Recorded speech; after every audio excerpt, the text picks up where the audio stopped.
Ara en Albert i en Toni intentaran resoldre un problema en el qual utilitzaran la resta sumant.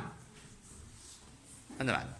Ma mare me va donar 25 euros perquè pogués anar a comprar una calculadora. I la calculadora me va valdre 9 euros. Quants d'euros me sobraven en total? Descompondria el 25 començant per un 9, després li sumaria un 1.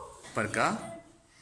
Perquè me donessi 10, ara en tenc 10, i li sum 10 més, perquè me donin 20, més 5, després diria per 9, i en total me donen